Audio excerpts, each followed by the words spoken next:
Hello, welcome to the Hat on Head News Cabin. I am Hat on Head, going to bring you the news here on March 30th, 2020. Selected a bunch of stories that should give us a picture. Mostly we're going to focus on the American economy. This is the worst state the American economy has ever been in my lifetime. Going to show you some of the unemployment numbers, go through a Vox article, go through a CNBC article and a Fox article. We do things fair and balanced here. Just selected some articles that I thought would give us a good picture of what the American economy is doing here March 30th, 2020. All right, so we'll get right into it.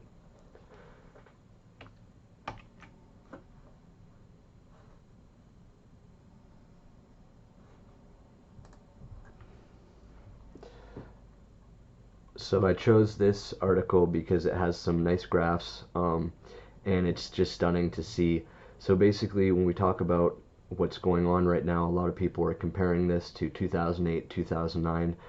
This is far worse. You know, in terms of the stock market, definitely that time there was a huge tumble in the stock market, but people that worked in service industries and businesses in general were still open, and so the effect that closing down the service industry because of the danger of coronavirus, the effect that it's having is visible right here. We look at initial unemployment claims for the week ending March 21, 3,283,000, and just look at how much more that is than 2008, 2009, and anything in the past. The federal government has been collecting data on how many people apply for unemployment benefits since at least 1967. Prior to this month, the worst week in the history of the data came on September 18, 1982, when 680,000 people claimed unemployment. The week ending March 28, 2009, came close to topping that record with 665,000 new claims. The week ending March 21, 2020 shattered these records, posting a number 5 times higher than any in the history of the data. 3,283,000 new claims. That's nearly 3.3 million new people out of work. So this is the second part of the article here, and things are set to get worse. So 2 economists built a model for predicting unemployment claims based on news reports. Their initial model nearly nailed the 3.3 million number, predicting 3.4 million new claims. They now project 4.7 million new claims for the week ending March 27. So actually, after this, we should update and see if this was correct. So the third part here is you're talking about the correlation between the Google searches for file for unemployment and the ultimate unemployment data. The correlation is really high, and here's the data for Google searches in the U.S. for file for unemployment. So this is also pretty stunning visual. This is what was normal, given everything. Recession doesn't matter, and then this is coronavirus. So all right, moving on to the next story here. So just coronavirus job losses could total 47 million. Unemployment rate may hit 32%. So I don't remember exactly, but I think that in 2009, the unemployment rate went up above 10%, 12%, something like that. But I mean, this is just unreal. So the coronavirus economic freeze could cost 47 million jobs and send the unemployment rate past 32%, according to St. Louis Fed projections. There are nearly 67 million Americans working in jobs that are at a high risk of layoffs, according to the analysis. St. Louis Fed President James Bullard said last week that the initial estimates are grim, but the plunge should be short-lived. Millions of Americans already have lost their jobs to the coronavirus crisis, and the worst of the damage is yet to come, according to the Federal Reserve estimate. Economists at the Fed's St. Louis District project total unemployment project total unemployment reductions of 47 million, which would translate to a 32.1% unemployment rate, according to a recent analysis of how bad things could get.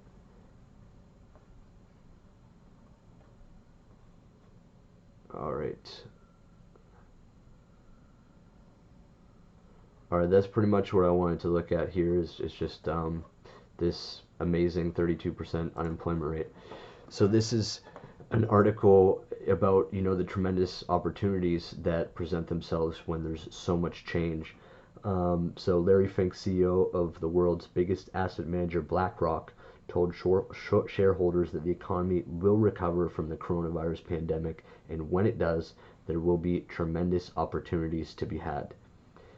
In my 44 years in finance, I have never experienced anything like this, Fink said in an annual letter to shareholders, citing the mounting cost of the virus to human life, markets, and businesses small and large. As dramatic as this has been, I do believe that the economy will recover steadily, in part because this situation lacks some of the obstacles to recovery of a typical financial crisis, Fink said. So this is here, let's read this part as well. Late last week, President Trump signed a historic $2 trillion stimulus bill to cushion the economic blow from the pandemic. The law expands unemployment benefits, sends $1,200 checks to individuals, offers loans to small businesses, and includes a $500 billion Fed program to prop up corporations. The move follows a series of actions from the Federal Reserve to stabilize the financial markets that companies and lenders rely on. At Blackrock, we take a long-term view of markets, and we take a long-term view in the way we run our company, he said. The world will get through this crisis. The economy will recover. And for those investors who keep their eyes not on the shaky ground at our feet, but on the horizon ahead, there are tremendous opportunities to be had in today's markets. That's pretty cool. And I mean, it's absolutely true. And actually, right now, I'd like to talk about some of the opportunities that I think there are, and it's one specifically, and it's something that's kind of interesting. So first of all, it's a startup called Investor, and I'm going to link that below. But it's also just the concept that they're working on, and it's something that multiple people have told me about, something that's kind of similar to this, and this is where people bring an item to someone who is going in the same direction. There's also another person that I met a few times at different startup events, and he had a startup that had a similar concept to this. And then there's also my German friend who is just a really benevolent citizen, and he kind of told me that I should be doing this idea. Basically, these are three people that I'm describing that have had a very similar concept and have tried to explain to me why it would work and why it would make sense. And really what it is that when you're going somewhere, you could pick someone else up something from that place and bring it to them, and then they would pay you based on how much they would want to pay you. So that's the concept as I see it, and why I think it would make sense. It's basically a peer-to-peer communication, gig economy, benevolent social media app. And so the reason why it would make sense, obviously, right now when people don't want to leave their homes, is it would allow neighbors to help each other out. And that's definitely the positive thing that we've seen, as we all are kind of in the same boat dealing with the coronavirus. It's very heavy on our mind, and we do notice that people are being really nice to each other. You do see people making phone calls that they didn't make before, and caring about each other and bringing each other things. And there's these amazing heartwarming stories out there of really benevolent citizens, of neighbors helping neighbors. And so this is kind of a solution I see to something that it's not like the coronavirus is the only reason why you would want to have a platform to help your neighbor. When this goes away, it's still something that could absolutely be useful to be able to basically, I'll give you a few scenarios why you would want to use this. Let's say you're a young person in 18, 19, and you just want to help your neighbors. That's what you do. There's people out there that just help their neighbors all the time, and that do that because it's nice, and it would give them an ability to showcase this and to help them to do that, right? And there's always security concerns with any new platform, but as we've learned throughout the 2010s, with all these different platforms getting through the problems of trust and security, with rating, review, with verification, with all these different ways that we are able to keep ourselves safe while still helping others and communicating others within the public virtual space. So right now, I've described what is a concept for a platform that, there are definitely people that are already doing. And then there's also platforms that we're already on that have basically overlapping functionality. And what I mean by that is I could definitely see, Facebook, WhatsApp, Instagram, Snapchat, TikTok, whatever it is, they have your attention and you're putting stuff out there, and there's overlap there from the get-go, but there's certainly right now there's space for these platforms to come out of this time that we're in and to really harness that the social impact that people want to have in their communities, because that's really what it is people see that other people are in need, and when you have a 32% unemployment rate, when you have older people who are just feeling so scared and so isolated, you're going to have entrepreneurs that come out of the woodwork and that want to solve these problems. And so because I have so much on my plate, I'm certainly not going to be the one to do it. But I do think that this platform is something that will be created, that should be created. And maybe just the functionality of it will come out of something else. I'm really not here to kind of promote a neighbor to neighbor help me out platform, but really it's about maximizing people's movements and understanding now. I think the main reason why it's so topical and the timing is perfect for this type of tool is that we're seeing how important our movements are. When before you just get up and go, you just do this, you just go to the store, you just go to work, you just do whatever you want all the time.